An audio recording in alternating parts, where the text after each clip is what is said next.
Hello बच्चों, कैसे हो? मस्त एकदम। तो आज हम स्टार्ट करने वाले हैं हमारा अगला टॉपिक, जो है निरक्षीय स्थिति में विद्युत क्षेत्र की तीव्रता के लिए। ठीक है, अगर आपने इस स्थिति को अक्षीय स्थिति का वीडियो नहीं देखा हो या विद्युत विध्रुव आघूर्ण के बारे में नहीं जानते हो तो उसके बारे में पहले लिख देता हूं कि विद्युत विध्रुव आघूर्ण P बराबर होता है 2QA। ये आपको बात याद रखनी है। ठीक है, ये एक फॉर्मूला है जो जिसका वीडियो मैंने डिस्क्रिप्शन में है, प्लेलिस्ट में आप जाके देख लेना। ठीक है, तो चलो स्टार्ट करते हैं। कोरोना से लड़ते हैं और घर बैठ के पढ़ते हैं। ठीक है, इसके कई नाम है। निरक्षीय स्थिति इसका नाम है, इसका नाम है अनुप्रस्थ स्थिति। ठीक है, अंग्रेजी में इसको बोलते हैं ब्रॉडसाइड पोजीशन और इक्विलिब्रियम पोजीशन। ठीक है, अब इक्विलिब्रियम पोजीशन का मीनिंग क्या होता है उससे अपन इस चीज को समझने की कोशिश करते हैं। ठीक है, ध्यान से समझना है ना। देखो, जैसे हमने लिया AB एक विद्युत विध्रुव आघूर्ण है अपना। ठीक है, AB एक विद्युत विध्रुव आघूर्ण है। A पर पहले की तरह ही माइनस Q आवेश है, B पर क्या है प्लस Q आवेश है। ठीक है ना, ये हमारा विद्युत विध्रुव आघूर्ण है ना। ठीक है, इलेक्ट्रिक डाइपोल मूवमेंट बोलते हैं इसको अपन। सेंटर पॉइंट इसका O है। ठीक है ना। अब यहां से अपन ये देखते हैं कि O से, ध्यान समझना बेटा, O से R दूरी पर, O से कितनी दूरी पर, R डिस्टेंस पर कोई पॉइंट है जिसका नाम क्या है P है। क्या नाम है जिसका? P नाम है। ठीक है, इस पर हमें विद्युत क्षेत्र की तीव्रता ज्ञात करनी है, इंटेंसिटी ऑफ इलेक्ट्रिक फील्ड निकालना है। ठीक है, ध्यान समझना चीज को, है ना। ठीक है, अब मैं इस P को यहां से इससे मिला देता हूं, P से मिला दिया, यहाँ पे A से मिला दिया। ठीक है, ध्यान समझना है ना। अब यहाँ पे आपको देखने वाली बात यह है कि जो ये AP जो दूरी है, ठीक है, इसको अपन P अच्छे से बना लेते हैं। AP और जो BP है या PB है, ये जो दूरियां हैं वो किसी है बराबर हैं। AP और BP बराबर हैं, इसीलिए इसको बोलते हैं इक्विलिब्रियम। इक्विलिब्रियम का मतलब होता है इक्वल डिस्टेंस पे होना। कैसे होना? इक्वल डिस्टेंस पे। ठीक है, अनुप्रस्थ स्थिति, अनुप्रस्थ का मतलब होता है एकदम परपेंडिकुलर लेना है। ठीक है, थोड़ा सा समझना, बहुत इंपॉर्टेंट टॉपिक है 12th के हिसाब से, इसलिए इसको ध्यान समझना है। ठीक है, तो यहाँ पे हमारे पास कुछ चीजें आ गई है। ठीक है, ये हमारी डिस्टेंस हो गई, यहाँ पे 2 है तो ये हो गया A और ये भी क्या हो गया A। ठीक है, और ये डिस्टेंस हो गई अपनी 2। ओके, इसके बारे में है ना। अब देखो, प्लस Q जो आवेश होता है, प्लस Q चार्ज, वहां से विद्युत क्षेत्र जो है वो जाता हुआ दिखता है। कैसा दिखता है? जाता हुआ। ठीक है, तो यहां से ये जो प्लस से ये जो है वो कहां जाएगा? इस डायरेक्शन में जाएगा। तो ये बन गया आपका E1। ठीक है, क्या बन गया? E1। ठीक है, और माइनस Q की ओर आता हुआ दिखता है। इतना अपन जानते हैं विद्युत क्षेत्र के बारे में कि विद्युत क्षेत्र प्लस से शुरू होता है, माइनस पे क्या होता है? खत्म होता है। तो प्लस से जा रहा है, दिख रहा है आपको, और माइनस की ओर क्या हो रहा है? आ रहा है। तो यहां पे हो गया ये आपका E2। ठीक है, ये आपका हो गया E1 और ये क्या हो गया आपका E2 हो गए। ठीक है, अब यहां पे आपको दिखा है कि E1 इस तरफ है और E2 इस तरफ है, उसकी जो परिणामी तीव्रता होगी, रिजल्टेंट इंटेंसिटी, वो होगी कुछ ऐसे, ये होगी E। ये बन गया आपका पूरा का पूरा डायग्राम। ठीक है, डायग्राम में फिर से बनाना सिखा रहा हूं, ध्यान से जल्दी जल्दी देखेंगे। ठीक है, ये एक इलेक्ट्रिक डाइपोल होता है AB। ओके, ये अपना हो गया यहाँ पे सेम इक्वल डिस्टेंस पे कोई पॉइंट है यहाँ पे P। ठीक है, अगर ये प्लस है तो ये ऐसे जाएगा E1, और ये जो माइनस है तो यहाँ पे आएगा E2, और ये जो दोनों का बीच का जाएगा E। ठीक है, डायग्राम बनाना ही आधा काम कर देता है। ठीक है, थ्योरी भी आपको लिखवा देता हूं अगर मैं आप लिखना चाहो तो। ठीक है, थ्योरी भी फिजिक्स में क्या होती है, डायग्राम को देख के लिखी जा सकती है। ठीक है, तो यहां पे अपन लिखेंगे, इसकी थ्योरी लिखेंगे कि माना कि एक विद्युत विध्रुव आघूर्ण AB एक विद्युत विध्रुव आघूर्ण है, A पर माइनस Q आवेश तथा B पर प्लस Q आवेश है। ठीक है, दोनों विद्युत विध्रुव आघूर्ण का केंद्र O है। O से R दूरी पर कोई बिंदु P है। O से R दूरी पर कोई बिंदु P है, जिस पर हमें विद्युत क्षेत्र की तीव्रता का मान ज्ञात करना है। ठीक है, अब यहां पे देखो, बहुत इंपॉर्टेंट चीजें हैं जो आपको नॉर्मली नहीं मिलती है बुक्स वगैरह में, डायरेक्ट लिखा हुआ रहता है, वो चीज समझा रहा हूं, ध्यान से देखना। ठीक है, यहाँ पे क्या होगा, कुछ कोण बनेंगे, है ना। अभी डायग्राम्स की बात कर लेते हैं, फिर अपन उस पर कॉन्सेप्ट पे चलते हैं। ठीक है, यहाँ पे ध्यान देना, ये आपका हो गया E1। ठीक है, तो इसको बोलते हैं E1, और ये हो गया आपका E2। ओके, ठीक है, यहां पे जो एंगल बनता है वो बनता है थीटा। कुछ बन रहा है थीटा कोण बन रहा है, ठीक है। और यहाँ पे भी क्या बन रहा है, थीटा कोण बन रहा है। तो अगर हम इन दोनों को जोड़ दें, अगर हम इन दोनों थीटाओं को जोड़ दें तो हमारा आंसर आ जाएगा। हमको इन दोनों थीटाओं को जोड़ना है, ठीक है। उससे पहले एक चीज और समझ लेते हैं यहाँ पे, ठीक है। दो चीजें और होगी यहाँ पे, ठीक है, कि ये जो है एक कोण यहाँ पे आएगा, ठीक है, और एक जो है एंगल यहाँ भी आएगा, ठीक है। बट ये दोनों कैसे होंगे यहाँ पे, जैसे हम 11वीं में पढ़ चुके हैं कि अगर ये आधार है, अगर ये क्या है आधार, तो आधार के साथ जो कोण होता है उसे बोलते हैं हम cos थीटा। क्या बोलते हैं, cos थीटा, ठीक है। और लंब के साथ जो कोण होता है उसे हम क्या बोलते हैं, sin थीटा, ठीक है। आधार के साथ जो कोण होता है उसे हम cos थीटा बोलते हैं और लंब के साथ जो कोण होता है उसे हम sin थीटा बोलते हैं। उसी प्रकार यहाँ पे भी ये भी क्या है, cos थीटा, और ये वाला क्या है, sin थीटा, ठीक है। अब यहाँ पे समझने वाली बात क्या है, ध्यान देंगे, ठीक है, बहुत इंपॉर्टेंट चीज है, यहीं पे क्लियर कर लेते हैं ताकि आपको बाद में समझ आए कि cos थीटा ही क्यों लिया, ठीक है। तो cos थीटा देखो यहाँ पे ध्यान देना, ये वाला और ये वाला तो अलग अलग डायरेक्शन में, मतलब सेम डायरेक्शन में है, तो यहाँ पे दोनों क्या होंगे, जुड़ेंगे, क्या होंगे, जुड़ेंगे, ठीक है। और ये वाला जो है वो sin थीटा ऊपर जा रहा है, मान लेते हैं पॉजिटिव, और ये sin थीटा नीचे आ रहा है, मतलब मान लेते हैं नेगेटिव, तो ये दोनों क्या होंगे, एक दूसरे को काट देंगे। इसी हिसाब से हम यहाँ पे लिखेंगे, जो थीटा लेंगे वो हमेशा cos थीटा लेंगे, ठीक है। यहाँ पे हम थीटा cos थीटा लेने वाले हैं, ठीक है। उसके बारे में भी चर्चा करिए, अगर यहाँ समझ में नहीं आए तो फिर से मैं एक बार समझाऊंगा, तो उस टाइम देख लेना, ठीक है, ध्यान से, है ना। 2 बार समझाऊंगा, टेंशन मत लो, ठीक है ना। इन चीजों को समझना भी ध्यान से कि ये पॉजिटिव हो गया, नेगेटिव हो गया, आपस में एक दूसरे के विरोधी हो गए, कट गए, ये दोनों जुड़ गए, ठीक है। अगर ये अभी समझ में नहीं आए तो फिर से समझाऊंगा, उस टाइम समझ लेना, ठीक है, ध्यान समझना।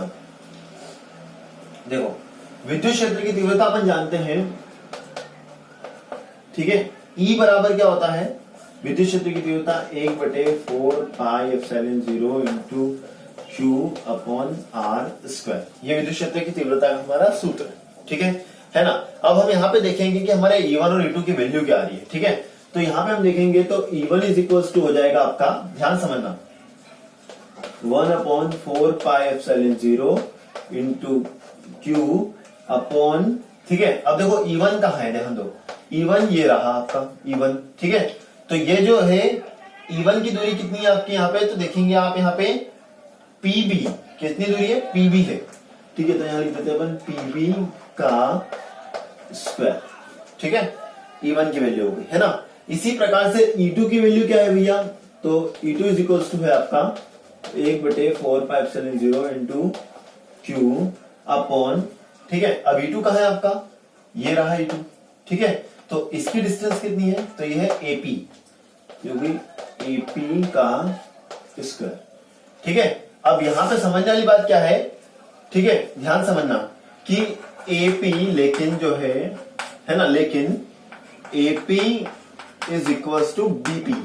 AP और BP कैसे हैं, बराबर हैं। तो अगर हम देखें तो E1 और E2 में क्या कॉमन है, देखो तो E1 में ये वाली वैल्यू भी कॉमन है, दोनों में है, Q भी दोनों में है, ठीक है। और AP और BP भी अगर बराबर है तो क्या मैं ये बोल सकता हूं, कि E1 बराबर क्या होगा, E2 होगा, E1 बराबर क्या होगा, E2 होगा, ठीक है। तो यहाँ पे E1 और E2 कैसे हो गए, बराबर। तो हम यहाँ बोल सकते हैं कि E1 और E2 कैसे हैं, बराबर है ना, ठीक है।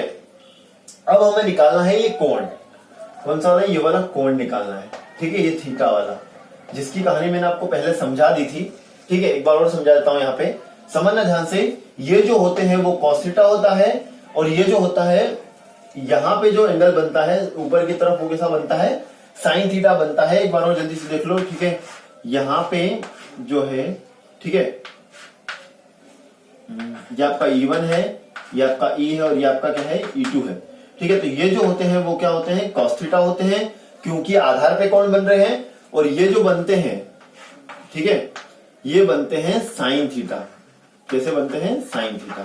तो हमें जोड़ना तो सभी को है, लेकिन जो sin थीटा है वो अपने आप में आप एक दूसरे को क्या कर देते हैं, कैंसिल कर देते हैं। तो ये तो एक दूसरे को काट देंगे, तो जो हमारे पास बचता है वो केवल और केवल बचता है यहाँ पे cos थीटा। क्या बचता है, cos थीटा, जो कि आधार से जुड़ा हुआ होता है, ठीक है। तो यहाँ पे हम लिख सकते हैं, इस बात को ध्यान से रखना, ठीक है। sin थीटा क्यों नहीं लिया और cos थीटा क्यों लिया, ये माइंड में प्रश्न आना चाहिए आपके जब आप पढ़ते हो, ठीक है। तो ये इसीलिए लिया है क्योंकि जो बेस जो है, वो जो आधार होता है अपना, बेस पे जो कोण बनता है उसे हम बोलते हैं cos थीटा, और जो परपेंडिकुलर बनता है, लंब पे बनता है, उसे हम बोलते हैं sin थीटा। ठीक है, तो ये हो गया आपका E इज इक्वल टू हम बोल सकते हैं E1 cos थीटा, ठीक है, और प्लस E2 cos थीटा। ठीक है, E1 cos थीटा और प्लस E2 cos थीटा, है ना। अब यहाँ पे जो है ध्यान देना, ठीक है, हम जानते हैं कि E1 और E2 कैसे होते हैं, बराबर। E1 और E2 क्या है, बराबर है। तो आप E बराबर लिख सकते हैं E1 cos theta plus E1 cos theta. ठीक है, E1 और E1 कितने हो गए, 2E1, तो ये हो गया E इज इक्वल टू हो गया 2E1 cos थीटा। ठीक है, इसको इक्वेशन देते हैं अपन थर्ड। ठीक है, इसको फर्स्ट देते हैं, इसको सेकंड दे देते हैं। ओके, यहां तक क्लियर हो गई बात। E इज इक्वल टू क्या है, 2E1 cos थीटा। ठीक है, अब यहाँ पे बहुत सारी चीजें जो है आपके लिए एकदम नई होगी, क्योंकि आपको कुछ वैल्यू याद करनी पड़ेगी, है ना, तो उनके लिए मैं आपको निकालना सिखा रहा हूं, ध्यान समझना। ठीक है, यहाँ पे cos थीटा की वैल्यू निकालना सीखना है अपने को, cos थीटा निकालेंगे सब सीख जाएंगे। ठीक है, तो देखो यहाँ पे अब त्रिभुज APO में, त्रिभुज APO में देखो कोई सा भी ले लो, APO ले लो, BPO ले लो, कोई सा भी ले सकते हो आप। ठीक है, APO ले लेते हैं या BPO ले लेते हैं, कोई सा भी चलेगा। ठीक है ना। चलो अपन यहाँ पे E1 ले रहे हैं, तो E1 की भी ले लेते हैं, तो BPO कर देते हैं इसको। ठीक है, BPO में, है ना, इन ट्रायंगल BPO। ओके, तो ये हो जाएगा, ध्यान समझना, लाल बटे कक्का याद है आपको, लाल बटे कक्का। ठीक है, इंग्लिश वालों के लिए PBP upon HHB, perpendicular upon hypotenuse, base upon hypotenuse, और परपेंडिकुलर अपॉन बेस। ठीक है, और हिंदी मीडियम के लिए लाल बटे कक्का, लंब बटे कर्ण, आधार बटे कर्ण और लंब बटे आधार। ठीक है, अब हमें cos थीटा की वैल्यू चाहिए, तो cos थीटा बराबर क्या होता था, ये sin थीटा, और ये सेकंड वाला क्या हो गया, cos थीटा। तो cos theta is equal to हो जाएगा आपका, क्या हो जाएगा, आधार बटे कर्ण, तो आधार बटा क्या हो जाएगा, कर्ण। ठीक है, अब आधार क्या है ध्यान दो। ठीक है, यहां तक अपन इसकी कहानी खत्म कर लेते हैं। तो आधार आपका है क्या, ठीक है, तो आधार आपका है OB, क्या है, OB, और OB का वैल्यू क्या है आपके पास, A है। ठीक है, आधार क्या है आपका, यहाँ पे इस त्रिभुज में आधार क्या है, OB, इसको बोलते हैं आधार, तो ये हो गया A, बेस क्या है आपका, A है। ठीक है, और आपका कर्ण क्या है, कर्ण आपको नहीं पता, ये रहा आपका BP या PB। ठीक है, ये आपका क्या है, कर्ण है। इसकी वैल्यू निकालने के लिए क्या करेंगे हम, इसकी वैल्यू निकालने के लिए हम करेंगे यहाँ पे कर्ण का एक पाइथागोरस प्रमेय होती है, यहीं पे कर लेते हैं। ठीक है, इसको पाइथागोरस प्रमेय जो आपको याद होगी, पाइथागोरस थ्योरम, है ना, पाइथागोरस थ्योरम याद है ना। ठीक है, वो क्या बोलती थी कि कर्ण का स्क्वायर बराबर लंब का स्क्वायर प्लस आधार का स्क्वायर वर्ग। ठीक है, तो कर्ण क्या है आपका, BP है ना, लंब क्या है आपका, OP है, OP की जगह पे क्या है, R है, तो BP का स्क्वायर बराबर R का स्क्वायर प्लस आधार क्या है आपका, A है, A का स्क्वायर। और अगर मुझे BP की वैल्यू चाहिए, किसकी वैल्यू, BP की वैल्यू। ठीक है, तो यहां पे स्क्वायर हटा है, तो यहां पे क्या लग जाएगा, बहुत बढ़िया, क्या लग जाएगा, वर्गमूल लग जाएगा। ठीक है, R square plus A square. ठीक है, अंडर रूट के अंदर, तो BP की जगह पे मैं लिख देता हूं आपके लिए एक बार, R square plus A square under root के अंदर। ठीक है, ये वैल्यू भी रख दी है ना। ठीक है, ये आपका मान जो है अब हम यहाँ पे रख देते हैं, क्या है, under root R square plus A square, ये हो गया आपका कर्ण का भी मान आ गया। ठीक है, यहां तक कोई डाउट है, नहीं है।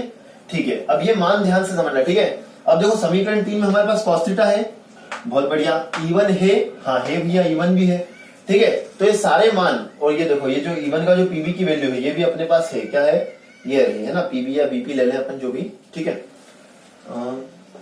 आप इसको BP मान लो, ताकि आपको क्या है कि डाउट नहीं होगा, है ना, दोनों तरफ एक ही लिखो। ओके, तो ये हो गया, यहाँ पे आप BP का मान भी अपने पास है। ये मान अब कहां पे रखने वाले, अपन समीकरण 3 में रखने वाले। ठीक है ना, वीडियो को पूरा देखना, ये आपके लिए सिर्फ जो है समझाने के लिए है, अच्छे समझ में आपको आ जाएगा, बहुत आराम से समझा रहे हैं। ठीक है, स्क्रीनशॉट ले लो या जल्दी से उधर नोट डाउन कर लो। ठीक है, चलो कर लिया, चलो आगे बढ़ते हैं, ध्यान समझेंगे। ठीक है, कहां से मिटाएं, चलो मिटाना इधर से चालू करते हैं। समीकरण 3 ध्यान रखना बेटा, है ना, समीकरण 3 में अपन मान रखने वाले, वो मैं लिख दूंगा वहां पे। ठीक है, तो आपको याद रहेगा। Okay,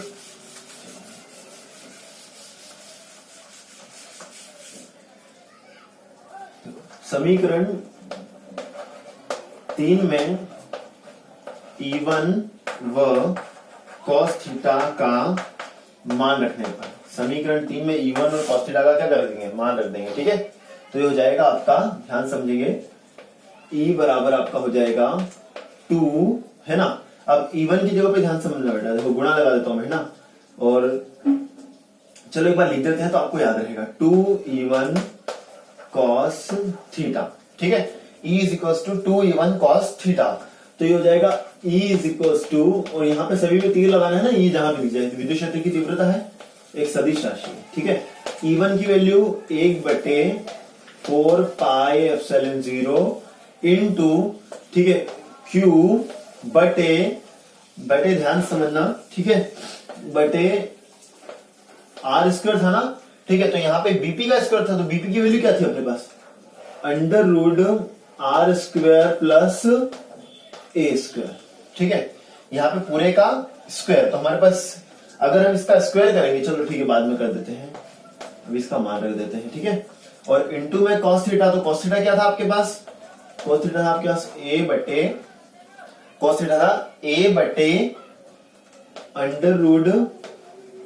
√R square plus A square. ध्यान समझना बेटा, देखो 2 की जगह 2, E1 की जगह पे पूरा E1 का मान, और cos थीटा की जगह पे cos थीटा का मान रख दिया, है ना। ठीक है, ये A है, Q मत समझना, है ना। ओके, अब ध्यान समझना, देखो अगले स्टेप में बहुत ही आसान सा क्वेश्चन है। ठीक है, अब ध्यान समझना, देखो ये रूट है और ये स्क्वायर है, तो ये रूट स्क्वायर रूट को हटा देगा या मार देगा, है ना, तो 2QA, देखो ये क्या हो गया, 2QA, ये हमको एक साथ मिल गया, है ना। ठीक है, चलो इसको अभी, इसको नहीं लिखते हैं 2QA को, इसको अलग अंदर लिखेंगे, है ना। ठीक है, हम क्या करते हैं, 1/4 पाई एप्सिलॉन 0 इंटू 2QA, अब 2QA को साथ में ले ले, देखो 2QA, है ना, और डिवाइड में क्या हो गया, ध्यान समझना, देखो ये इससे रूट हट गया, स्क्वायर से इस रूट को हटा दिया, तो ये हो गया R square plus A square. ठीक है, और मल्टीप्लाई में क्या है आपके, 1/R square plus A square under root के अंदर। ठीक है ना, और इसी को मैं क्या लिख सकता हूं, ध्यान समझना। ठीक है, ये अपने आप में होता है। अब यहां से बहुत इंपॉर्टेंट चीज समझने वाली, ठीक है, बहुत ही ज्यादा ध्यान समझेंगे इस स्टेप के बाद। यहां तक स्टेप समझ में आ गया आपको, स्क्वायर से, रूट से मैंने स्क्वायर हटा दिया। ठीक है, अब इसके बाद बहुत ही इंपॉर्टेंट चीज है, ध्यान समझेंगे, है ना। जैसे कि अपन लिखते हैं, जैसे हमें लिखना है 4 लिखना है, तो 4 को अपन लिखते हैं 2 की घात 2, ठीक है, 2 की पावर 2 लिखते हैं, है ना। अब अगर हमको लिखना है यहाँ पे, ठीक है, 4 की घात 1/2, 4 की घात 1/2, ठीक है, 2 की, यहाँ पे 4 को अपन लिखते हैं 2 की घात 2, है ना। उसी प्रकार से अगर हमको लिखना है यहाँ पे अंडर रूट का जो मतलब होता है, ध्यान समझना, ठीक है, नॉर्मल आपको समझा देता हूं बस बेसिकली, कोई एग्जांपल लिए बिना। इसका मतलब है, अंडर रूट का जो मतलब होता है, इसका मतलब ये है कि under root R square plus A square is equal to, ये जो अंडर रूट की जो वैल्यू है वो किसके बराबर है, वो है R square plus A square की घात 1/2 के बराबर है। ये अपने आप में इसका 1/2 है। ठीक है, ये इंपॉर्टेंट चीज है, ये आप नोट डाउन जरूर करना।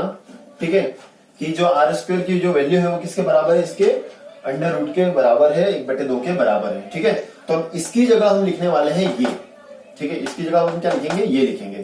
तो ये हो गया E is equal to 1/4 pi epsilon not into 2QA, और डिवाइड में R square plus A square, है ना, into R square plus A square की घात 1/2। ठीक है, अब यहाँ पे इसकी जो एज इट इज लिख दिया, तो इसकी घात कितनी है, 1 है, और इसकी घात कितनी है, 1/2। और जब आप 1 और 1/2 को जोड़ोगे, जब आप 1 और 1/2 को जोड़ोगे तो आपका आएगा 3/2। कितना आएगा, 3/2। समझो, ये 1 है, गुणा में घातें जुड़ती है अगर हर समान हो, तो ये तो आपको मालूम है ना।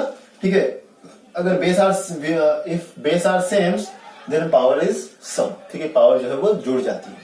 ठीक है, तो ये हो गया आपका E is equal to 1/4 pi epsilon not into 2QA की वैल्यू भी आपको पता है, 2QA इज इक्वल टू क्या होता है, P होता है।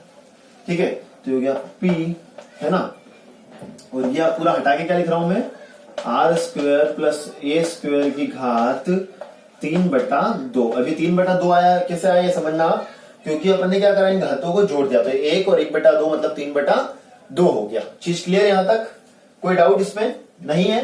ठीक है, अब अपनी लास्ट स्टेप पे जा रहे हैं अपन, ठीक है, लास्ट के 2-3 स्टेप्स और बाकी है, चलो इसको नोट डाउन कर लो जल्दी से, ठीक है ना, चलो कर लिया, बहुत बढ़िया, ठीक है।